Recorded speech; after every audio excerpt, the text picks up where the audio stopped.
guys, welcome to Toy Chat. This is Max. And Sang. And we are on to day 4 of Fashion Fairytale Week here on our channel. Which, if this is your first Fashion Fairytale Week video that you're watching, check out links in the description for more information. We are going to be releasing Fashion Fairytale themed videos throughout the week. And for today's video, we are going to be reviewing Maléfique Elyse Jolie. From the 2017 Fashion Fairytale Integrity Toys Convention. And this doll is, of course, inspired by the Dark Fairy villain from Sleeping Beauty. But once you see her, I think she's definitely inspired by the Disney adaptation Maleficent, specifically because of her color scheme. Mm-hmm. And yes, and so this was the convention doll. So she was the very last doll they premiere at the convention. So you know, Jason Wu does love his Elyse. So she sure does. So she was the last doll, so every attendee there got this doll. So yeah, we'll take a look at her. And again, she was part of your ticket price, so she wasn't any additional money. It's pretty fancy for a convention doll, larger packaging, and she's pretty, I think, more luxurious than most of what I've seen in terms of like the free convention dolls. Mm-hmm. Yeah. Well, jumping into packaging, she has the exact same packaging as our previous review of the Queen of Everything, Agnes. Just the exact same box, yeah. So if you want a little bit more in detailed look at it, you can check out that video, but we're just going to jump right into her. Alright, so we open up, once again, her Once Upon a Time waxy sleeve, and we see her in box. Yes, as you can see, very Maleficent color scheme. So let's go ahead and unbox her, give you guys a closer look. Alright, so here is Maléfique Elyse out of box, and we're going to jump right into her screening.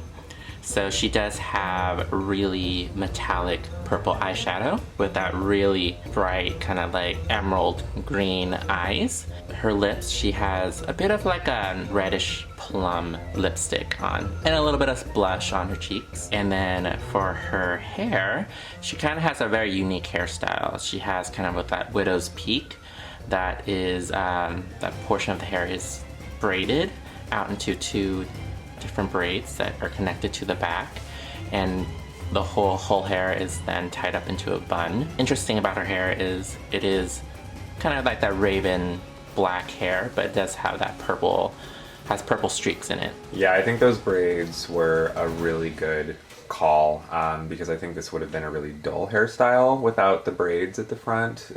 Gives it a lot more dimension. She does have some purple earrings at the base of it where it goes into your ear. There's little purple cubes, and then the dangling portion, they are these kind of ombre from purple to green panels. So moving down to her torso, we're going to talk about her necklace, and she has the same kind of like purple and green panels.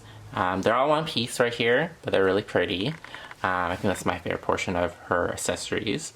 And then she is wearing a large kind of like fanning out gown, but the top part is made up of these cool black, I want to say they're like panel, like they're like a crisscross design on here. It's very simple, but if you look closer, there's a bit of a design on it. So Elise's ball gown itself is really gorgeous, and you know, we've said this in the other videos, but again, this is something you don't really appreciate until you see her in person. When I saw the promo images of her, I thought, you know, this leafy kind of fabric texture covered the entirety of the dress, but it actually doesn't. There's actually little portions where you can see a mesh netting here, which is basically the layer over the gown fabric itself below. So it's kind of interesting how it's dispersed throughout the dress, and you know, I really like the little mesh kind of openings. It just makes it really fun, and I don't know, it just gives it a really unique look, and I also think differentiates it better from, like, you know, the other gowns at this convention. She is also wearing a really nice bracelet. It's pretty simple, but it does have a glittery green and purple design. It almost actually kind of gives me an impression of almost like a flame effect from afar. I like the little pops of green on her. It's definitely little hints at a dragon theme as well. Well, I think the whole thing is she's very subtle, like a black dress, but there's little pops of colors every here and there. You know, it's nice because again, we have the fairy tale theme, but it's still quite high fashion. Alright, so her final accessory, besides a second pair of hands, which is somewhere around here, she does come with this veil, which kind of makes it look like she's going to a funeral or she's in mourning. But yeah, you do pin them up with 2 little pins that they give you. But, you know, that sounds scary. But yeah, you just stab it into her bun and you can attach this. But I think it looks nice just draped over her. It does have this mesh fabric, but it kind of has these kind of cool, unique design on it. It looks like some of the mesh got squished together to make kind of almost like, reminds me like a little spider. I was gonna say, it makes me think of spiders. Yeah. So for Elise's shoes, she is wearing crisscross strapped black heels. Very classy and beautiful, and they are Louboutin style because they have red bottoms. And of course, she has the same beautiful blue hue acrylic stand as the other fashion fairy tale girls. You know what's interesting is it's something you can't really appreciate from just seeing the promo pictures because you can't see her shoes. They don't give you like a look at her shoes. Yeah. So it's really nice to be able to see them. They're really pretty. Yes. Don't forget to stay tuned to the end after our final thoughts to hear a little bit about the Maleficent / Sleeping Beauty fun fact or trivia that we have found on the web.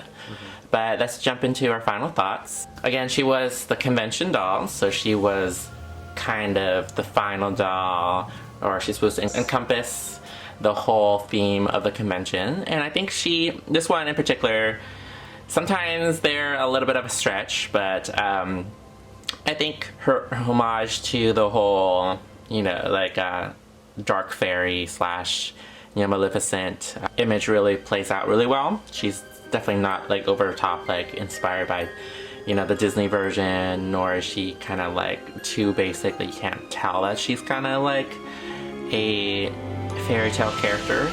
I think her dress is gorgeous, and she's one of the few convention dolls I think I would be really happy to have end the convention with. For sure. I was thinking about it for a moment, and I'm pretty certain this is the first Elyse we've ever reviewed on our channel. Not to offend the Elyse fans out there, but we're ordinarily, honestly, not the hugest fans of her. She just has a really gaunt sculpt, and it's very high fashion, very fashion model, but it's not so much my taste generally.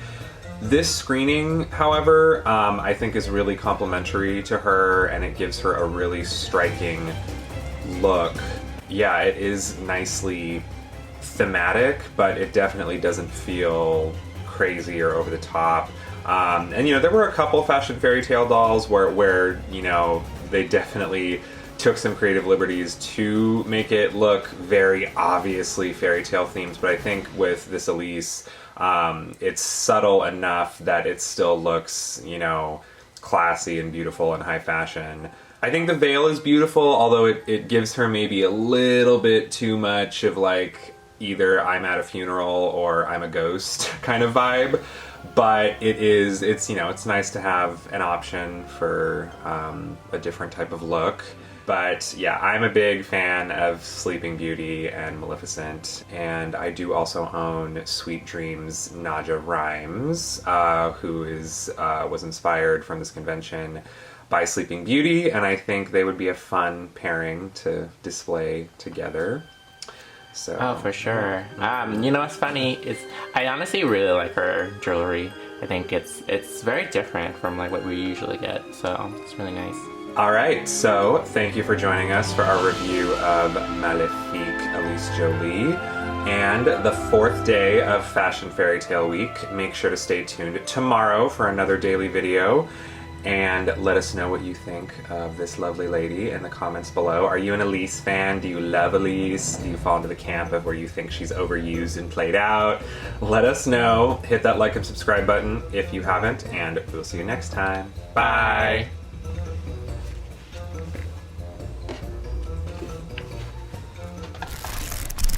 And now it's time for today's fairy tale fact. Before she became a household name as Disney's Maleficent, the villainess in Sleeping Beauty took on many forms, and her story differed between adaptations of the fairy tale. In the original version, first written down by an Italian author in 1634, the Dark Fairy was no fairy at all, but a queen, married to an unfaithful and ultimately quite evil king, who has children with Sleeping Beauty herself. The late 17th century version first introduced the concept of the story's villain as an old and isolated fairy who curses the royal family's child to prick her finger on a spinning wheel. In the popular Brothers Grimm adaptation, there were 12 fairies to bestow gifts upon the infant princess, plus an unlucky 13th, who decided to curse her instead. Disney made the decision to boost the character's role to supervillain status, and with a little costume inspiration from medieval paintings, she became the Maleficent we know and love today. If you'd like to learn more about the history of Sleeping Beauty and the Dark Fairy, we'll include some links in the description below. And until next time, this isn't the end.